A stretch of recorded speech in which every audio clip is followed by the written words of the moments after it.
very good evening to all of you. So today we are here to continue with the Organon. Last time we have completed till aphorism 127. So today we will continue from 128. We will try to go up till 136. So these are all aphorisms going on the provings, but there are many other things which we can think about or learn in a retrospective way, which we will talk about today. That in these provings, although many times it appears that okay, the provings are done, most of the provings are done, so why we should go into the provings? Like we can study it from the old studies or from the materia medica, but for us in today's world, what is the worth, or what is the profit kind of to do a proving? So even today, I'll just give a brief and then we will keep discussing about this thing. The provings, okay. One, like when we started with the proving, I told about this thing that, okay, if one wishes to enter into this subject, it is a brilliant subject to prove a medicine, because first we get a first-hand knowledge of how the whole disease process runs. It is a first-hand knowledge. Like, for example, I have an experience with a patient. So that experience is basically imbibed in me. When I go and write it down in words, when I go and write it down on a piece of paper, the whole experience cannot be shared in words. The things I saw at that time, the things I heard about at that time, the sensations, the way the patient expressed it, I may give it a word. For example, if I will give a word anguish, but the word anguish cannot describe the experience which one has seen behind it. So the provings, they give us the first hand knowledge about it. Okay, if we are not able to do it, maybe because of the time, maybe because of the schedule, or because many times we don't have that kind of courage, to do the proving on oneself, to see how it is happening. But still it can be seen in the patients. When you give a medicine, the aphorisms will come. Even Dr. Kent describes it, that when you give a wrong medicine, for example, many times happens in the practice that you have given a wrong medicine and it produces a set of symptoms. Apart from the symptoms which were already there, the medicine has produced a new number of symptoms. So from there also we can learn about the action of the medicine, that this medicine has the power to produce these symptoms. But we can only differentiate if we have the knowledge of how provings happen, how the provings are done, what are the phenomena, what is the phenomena behind the medicine which acts on the human body.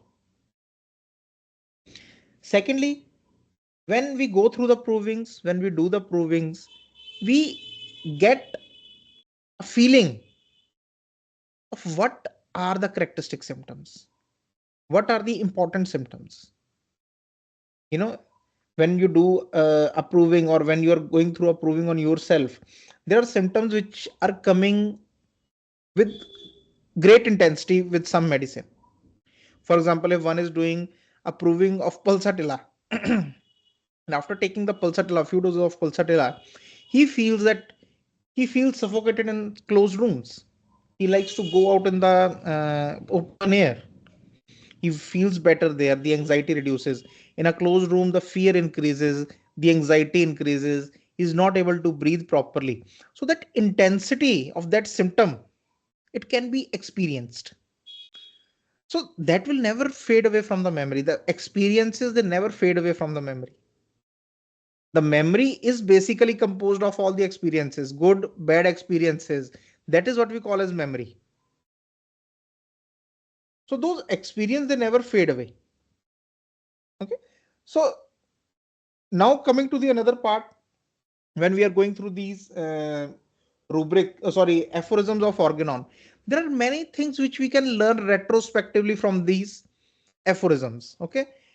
Like there are some things that we should take care of this, we should take care of this during the proving. Even when we are going through the case taking, or we have given a medicine and the patient is going through the cure process, similarly many things we have to take care of, what we have to see in the patient, what changes, because proving is all about seeing the changes. So similarly, cure or the follow up is all about seeing the changes. So from here we can get an idea that how we have to see those changes, what we have to keep in our mind. So we'll start with aphorism 128, and as we move on we will discuss this thing in more details. Okay, so aphorism 128. The most recent observations have shown that medicinal substances, when taken in their crude state by the experimenter for the purpose of testing, their peculiar effects do not exhibit nearly the full amount of the powers that lie hidden in them, which so lie hidden in them. So Dr. Hahnemann is saying that in the recent observations, whenever the medicine is taken in a crude form, like it is not dynamized, it was made in a form of tincture, the mother tincture, and when it was taken, so it showed that it did not showed or exhibited the full amount of powers. The full amount of power, all the symptoms, the effects which it can bring in the body, they were not all shown when the medicine was taken in a crude state, which they do when they are taken for the same object in the high dilutions, potentized by proper titurations and succussions. So when they are dynamized, when they are properly potentized, okay, when they are titurated and succussed, succuss means when we give the strokes, the succussions to the medicines, and they are prepared in the high dilutions, the kind of powers they show, the symptoms which they show at those high dilutions, they are not seen in the crude state. So first of all, the importance of potentization, it came to the knowledge of Dr. Hahnemann when he was proving the medicines. Because when he was proving, he started with the crude this thing, and then he went into those dilutions and tituration and succussion. So when he went into that, and then he started seeing that when the experiment or the proving is made with more high dilutions, the more potentized medicines, the more number of symptoms from the deeper or strong powers which the medicine has of affecting the health of an individual, they come out more openly, they can be seen more clearly when the medicine was given in a diluted or potentized state. So from here, like I was talking to you retrospectively, so similarly in a diseased patient, if we look into this aphorism, what will be more better to give, the crude form of medicine or the diluted form of, or the potentized form of medicine, which can go more deeper into the tissues or in the functions of the body to cure those things, the crude medicine or the potentized one.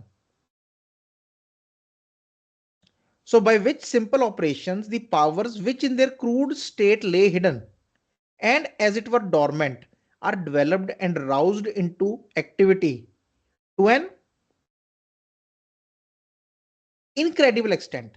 So in the crude form, there are some powers or the pathogenetic powers, the disease producing powers of the medicines which are lying hidden. For example, gold. Gold, if you keep it on the mouth, it is an inert metal. It does not affect your body in any way, or the effects are so minute that the body does not realize those effects.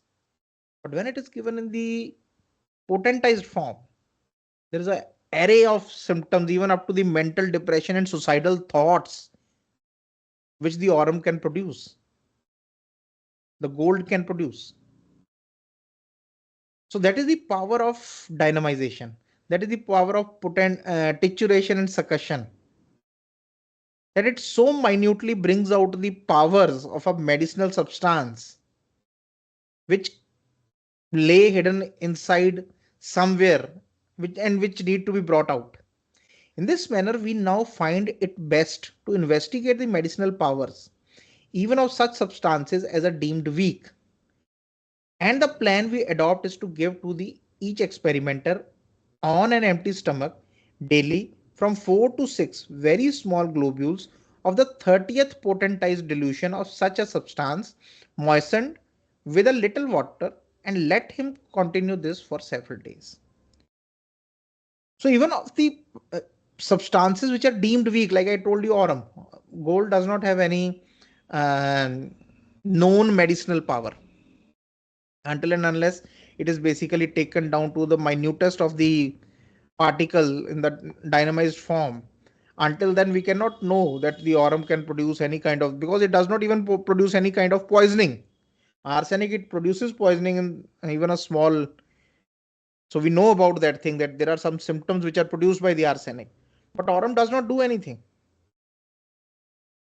So even of the weaker substances, we can investigate the medicinal power of those also when we basically potentize it to the 30th dilution and give to the experiment, the prover, whoever the prover is, we give them 4 to 6 very small globules of that medicine, empty stomach, and for several days, moistened with little water, and let him take for several days. So if the effects that result from such a dose are but slight, a few more globules may be taken daily. So if we are seeing that we are giving 4 to 6 globules and the effect or the symptoms which are coming are very small or very light, then we can give more globules. Okay, we can give 10 globules daily until they become more distinct. So we'll keep giving for the globules till the symptoms start becoming more distinct, and once they start becoming distinct, we stop it.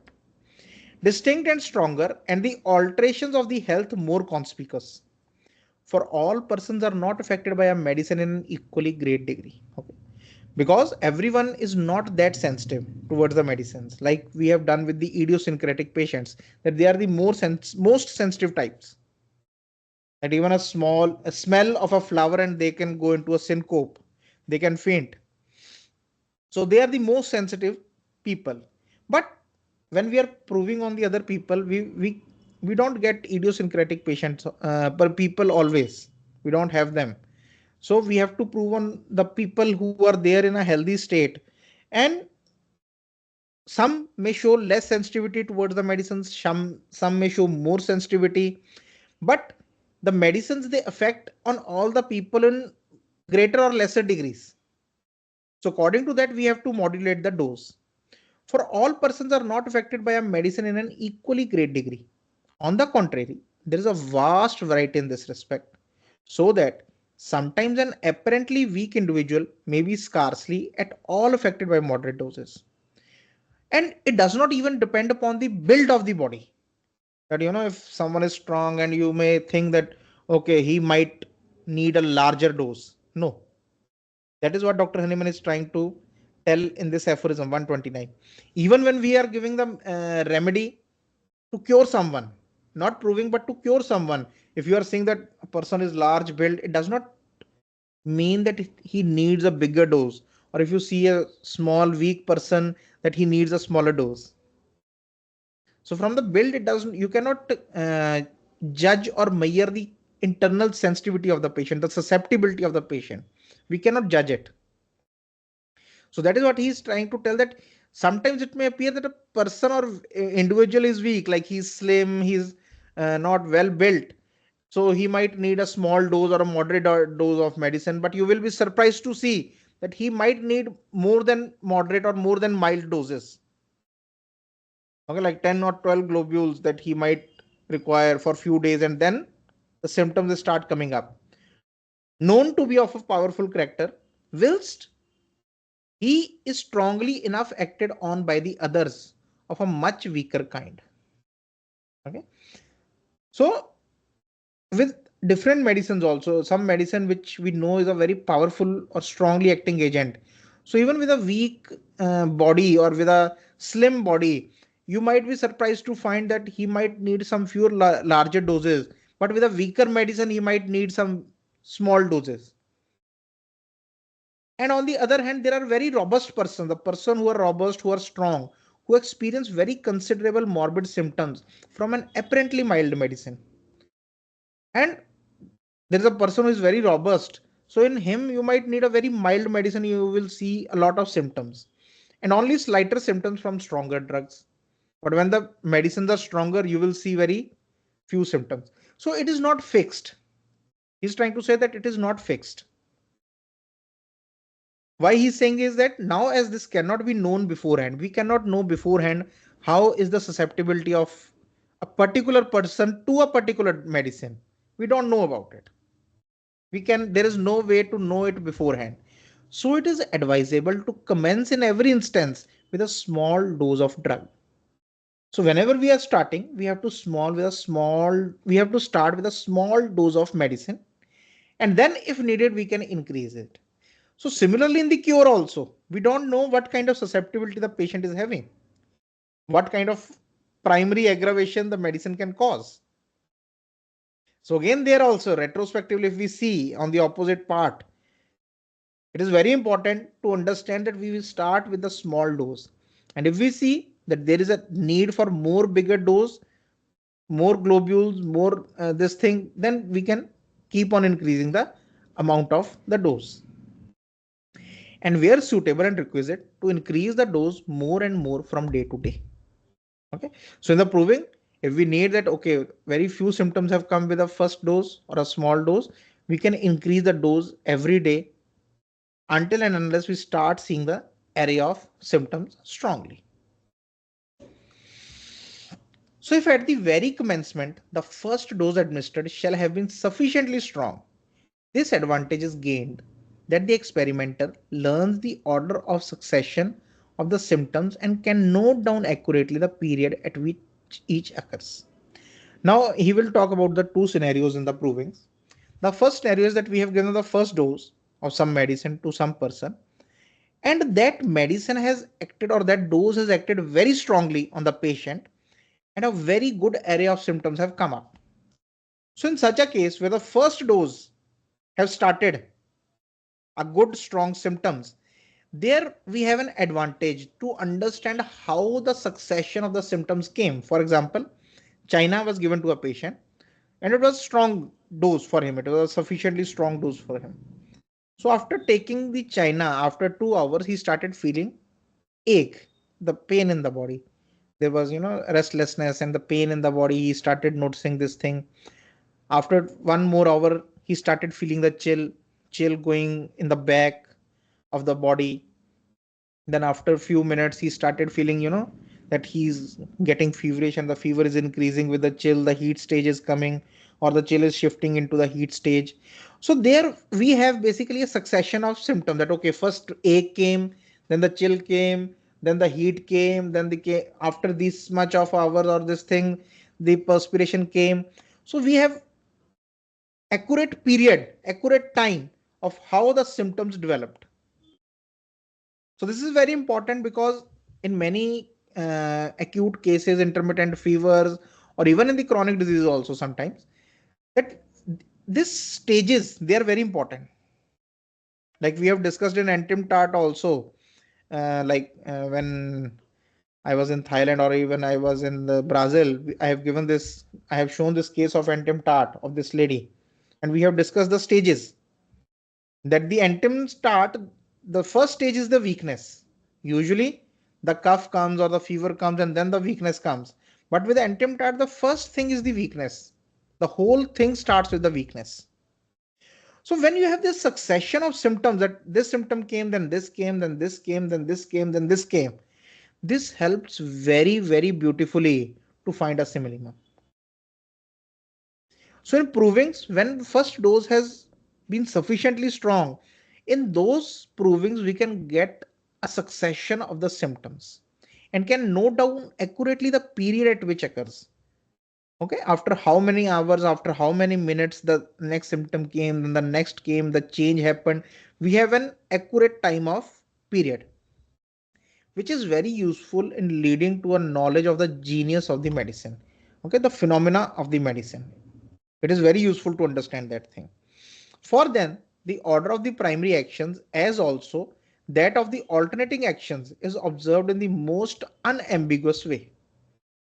Unambiguous is which is very clear, where there is only one kind of result which we can bring out.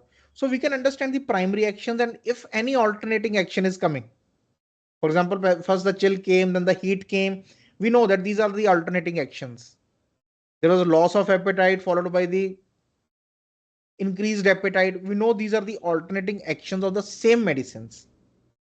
So in a very clear way, we can understand the succession of the symptoms.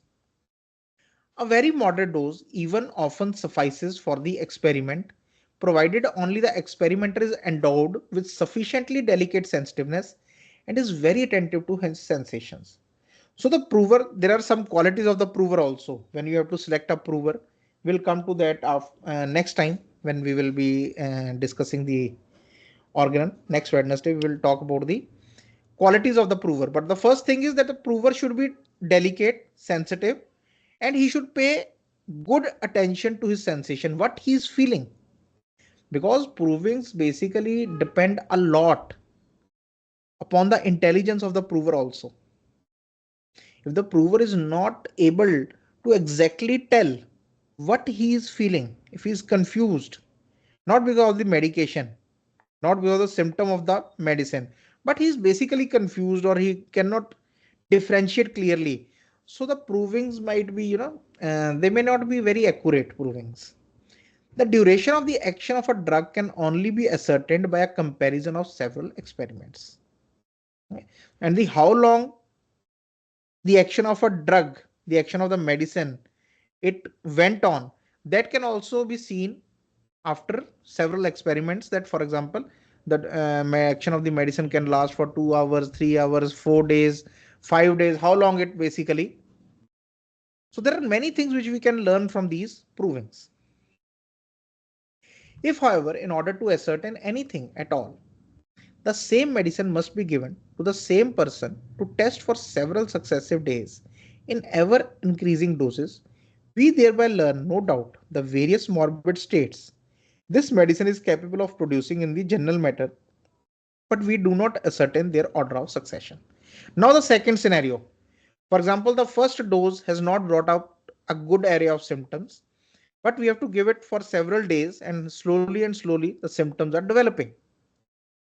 Okay, for example, we have to give medicine for 5 days. The first day there were few symptoms, second day then there was increase of the symptom, third there were more, fourth more than the third day, then fifth a good area of symptoms. So in that case, we cannot ascertain the succession because we have repeated the doses. So we don't know which dose has produced what kind of symptom at that time. All those symptoms are important. They show the various morbid states of the medicines. They show the different symptoms that the medicine can produce. But we cannot be very sure about which symptom came after which. Okay, so in those provings, the succession cannot be taken. Around first day, the patient showed this symptom, the second this, no, because we have been giving doses repeatedly, and a new primary action was basically uh, produced on each every day. So we cannot say very surely which symptom came after that. Okay. So in those cases, the subsequent dose often removes curatively someone or the other symptoms caused by the previous dose. So what happens is, for example, I gave sulfur to a patient today. So it produced some itching, it produced some depression of the spirits, it produced some kind of urinary infection or the inflammatory process of the urine, the burning, some burning in the feet. That's it. The next day I repeated the sulfur again. So it produced some new symptoms, but it cured the burning of the urine, because the medicine will also act in a curative way. It might remove the symptoms of which were already present in the body of sulfur. So the next day, the depression of spirits went away and the urinary burning, it went away because of the second dose. But new symptoms are also produced.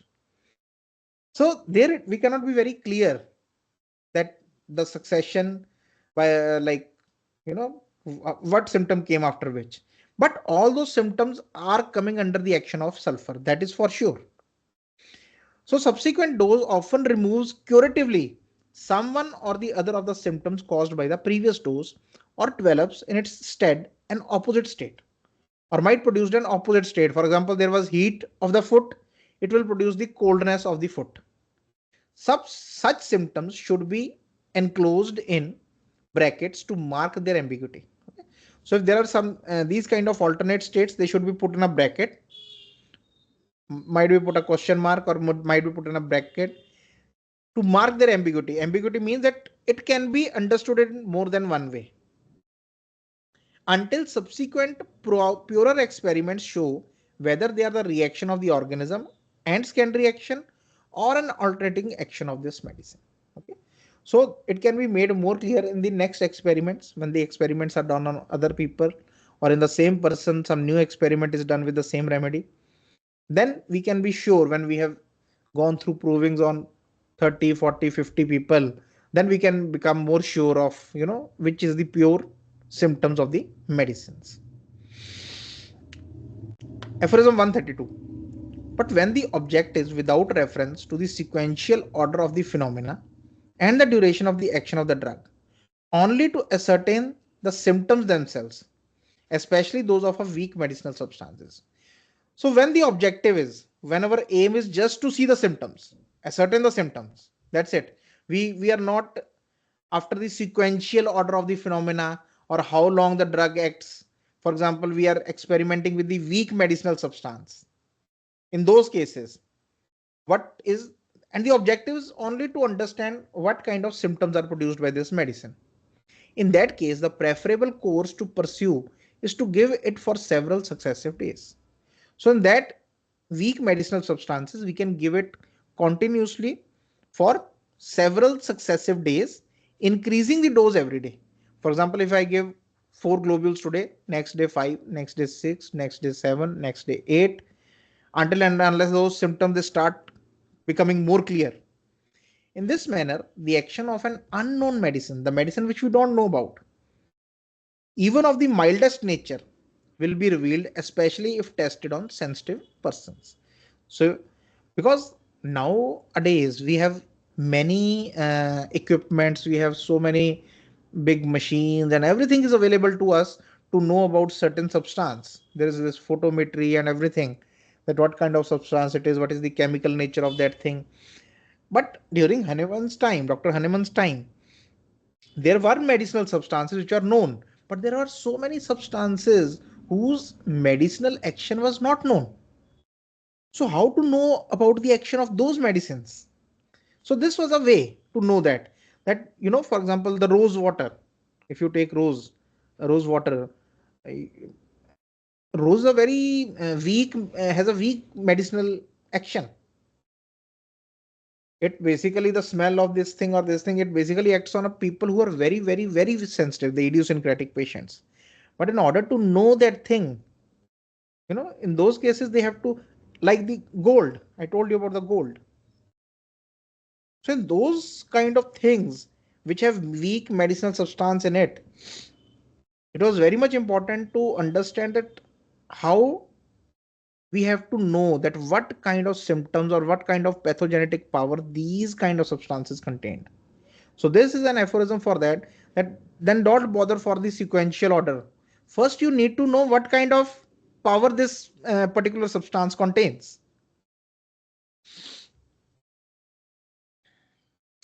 Aphorism 133. On experiencing any particular sensation.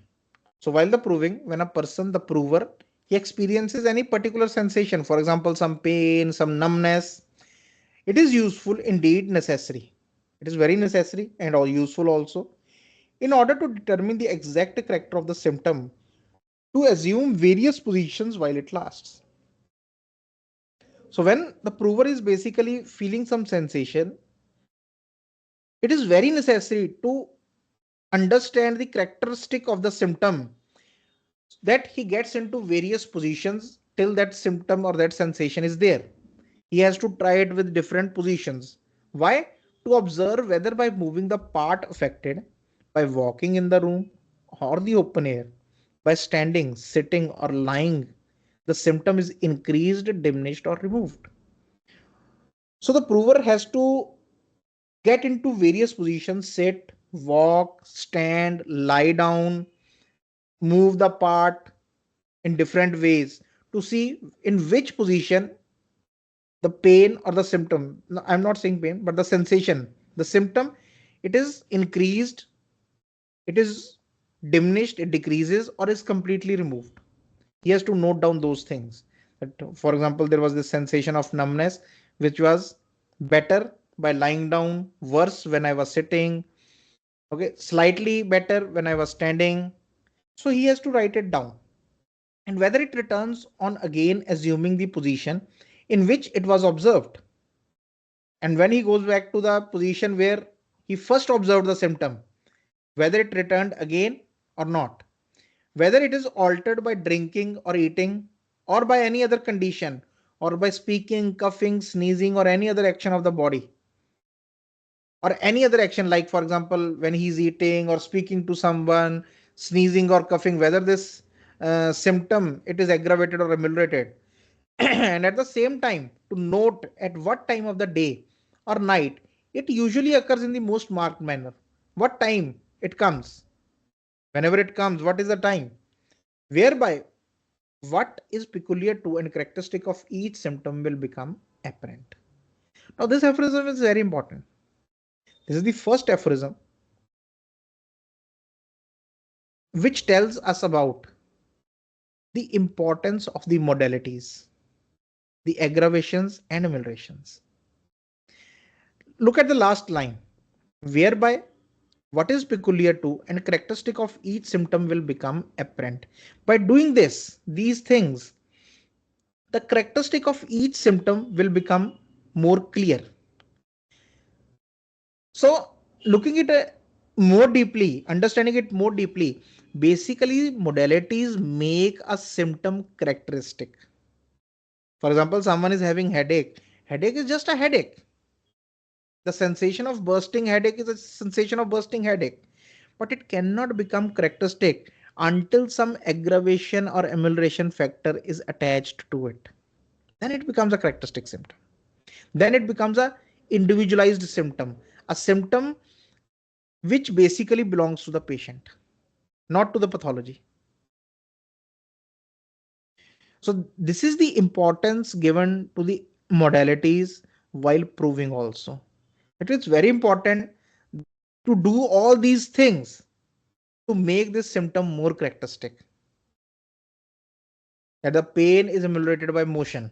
For example, someone is having sciatica or some neuralgia in the leg, which is getting ameliorated by the motion. So neuralgia in itself is not important, but that ameliorated by motion makes the whole symptom very important.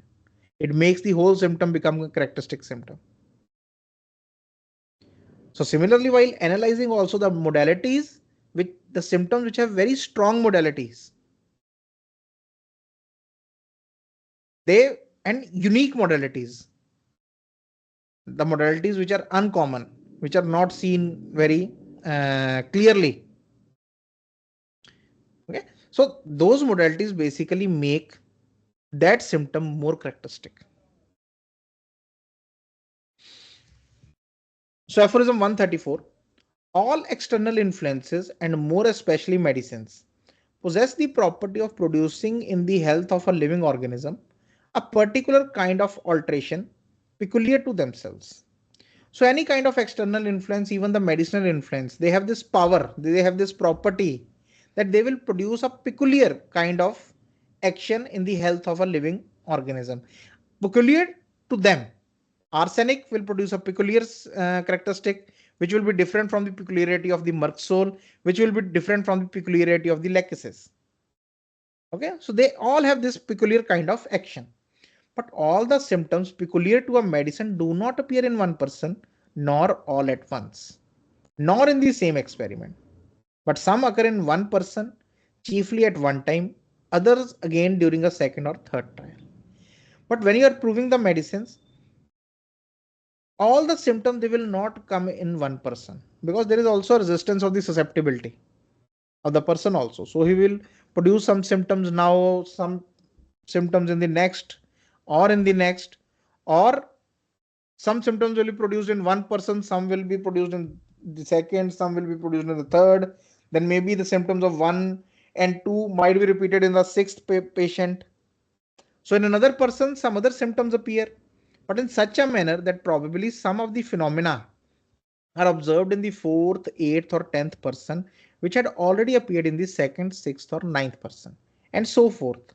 Moreover, they may not reoccur at the same hour. Okay.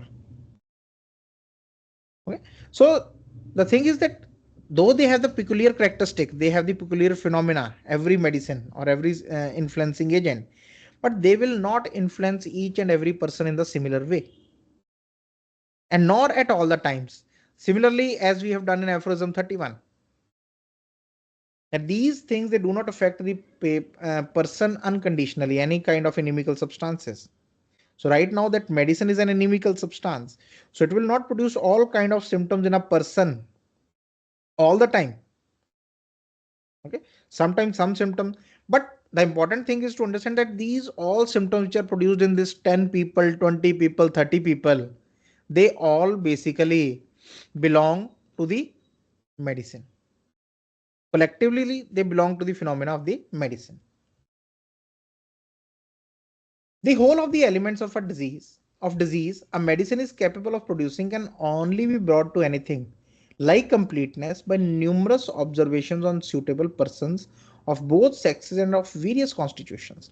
So if we want to complete the symptoms which a medicine is capable of producing, the pathogenetic effects or the pathogenic power of a medicine, if we want it in whole completeness, we have to give it to many people of different constitutions, of different sexes, of different age groups also. We can only be assured that a medicine has been thoroughly proved in regard to the morbid states it can produce, that is to say, in regard to its pure powers of altering the health of man, when subsequent experimenters can notice little of a novel character from its action. So now how do we know that, okay, whatever we wanted to learn about the medicine is completed? When we are doing the provings again and again and again, and now nothing new can be added to the proving. Okay, for example, 1 to 30, I had something new to add. But from 31 to 40 or 45, these 15 experiments which I have done with the same medicine on different people, there is no new symptom which has been produced. So then we can understand, okay, we have given it in a higher potency also, we have given it in increasing doses also, but nothing new now can be added to the medicine. So there we can know, we can be assured that the medicine is thoroughly proved. And almost always only the same symptoms as had been already observed by the others. So we are getting the same symptoms which we have observed earlier also. Although, as has been said, a medicine, on being proved on healthy subjects, cannot develop in one person all the alterations of health it is capable of causing, but can only do this when given to many different individuals varying in their corporeal and mental constitution, yet the tendency to excite all these symptoms in every human being exists in it. So Dr. Him is saying that although I have said this thing, that the medicines cannot produce all the symptoms in all the people, even of different corporeal or mental constitutions, it cannot produce all the symptoms, but it has the tendency to excite these symptoms in all the human beings, according to an eternal and immutable law of nature, by virtue of which all its effects, even those that are but rarely developed in healthy persons, are brought into operation in case of every individual if administered to him when he is in a morbid state presenting similar symptoms. So he's saying that if even the medicine is not giving or showing the symptom on all the provers, it contains the same power of producing those symptoms And if someone comes with those symptoms, a patient comes with those symptoms in a diseased state, it contains the power to cure them. If administered to him when he's in a morbid state presenting similar symptom, when he comes in a disease state, some patient comes in presenting the similar symptoms, it then, even in the smallest dose being homeopathically selected, silently produces in the patient an artificial state closely resembling the natural disease, which rapidly and permanently homeopathically frees and cures him of his original malady. So although he's basically trying to clear the mind of the homeopath, of the physician, that I am saying from my experience that when the medicines are proved, they do not show symptoms in every individual. And we have to prove the medicine on different corporeal constitutions, on different physical and mental constitutions. And even though they don't produce the symptoms in all of them, or the same symptoms of in all of them, but this medicine have the power to cure those symptoms, because the symptoms which came in all those 30-40 patients, that basically shows the whole power of the medicine. It is a collective power. And whenever a patient is basically presented with those similar symptoms, and if we give that remedy to that patient, he will be completely cured, homeopathically freed and cured from his disease. Okay? So because many times this thing comes into the mind that, okay, if the medicine cannot produce the symptoms in everyone, then how it can cure everyone? We are giving the medicine to a healthy individual. So a healthy individual always have a, this thing, a resistance to something which is acting on him. That is why we have to give, sometimes Dr. Hahnemann say that we have to give more doses. So in a healthy individual, there is always a resistance. So they always resist some symptoms according to the constitution. For example, I have a particular kind of mental constitution. So my mental constitution, my mental willpower, it is able to ward off some symptoms which are coming from the environment also. For example, there is some irritability in the environment, but I am mentally strong. I am at a place mentally where I can ward off those things. So when we are in a healthy state, when we are in a strong state, we are able to repel some things from the impression of some things on us. So similarly, when a medicine is acted on a healthy human being, it is very important to have a healthy human being for the proving of the medicine, so that we don't get confused in the symptoms of a disease and the symptom of the medicine. So the patients, sorry, the provers, they also ward off some symptoms. They also repel some symptoms. They don't let them and those symptoms be produced on them. There are many things behind that thing.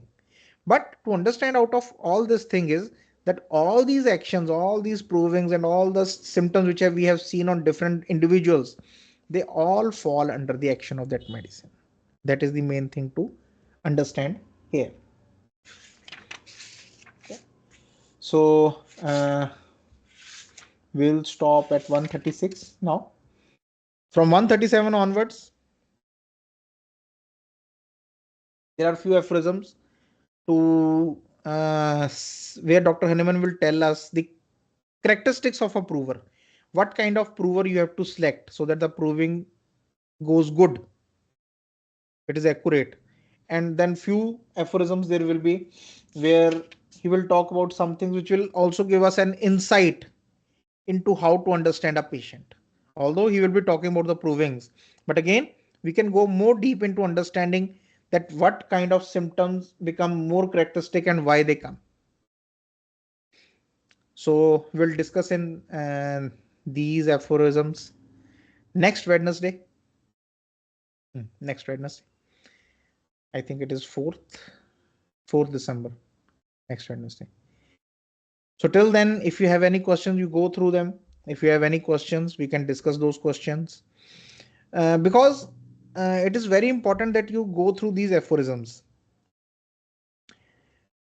feel these aphorisms that, like I told you that this modalities, if you read this aphorism again, you go back and read this aphorism again, that how the modalities make a symptom characteristic, it is very important. Dr. Boeing Hassan has told about this thing. He worked on the modalities in a very great length. Even in his repertory, there is a different chapter of modalities, a completely different chapter on just modalities. So because these modalities, they basically make a symptom characteristic. So when we study about these things, when we go through these aphorisms, we come to know about the focus of Dr. Hahnemann. What were the things he focused on? We when we go through the aphorisms about the provings and again the case taking, and we will go how to analyze the information which we have get in, you see that how deeply and how minutely he goes to the point of telling us what not to do and what to do, which mistakes not to make, because that will take us on a wrong way, on a wrong path. Like he told that don't experiment with the crude medicines, go for the dynamized ones. I have done already. What is the this advantage of writing the organon if we also have to do the same mistake? you know the Dr. Hahnemann has gone through all that process and brought us the pearls, the diamonds, and we want to go.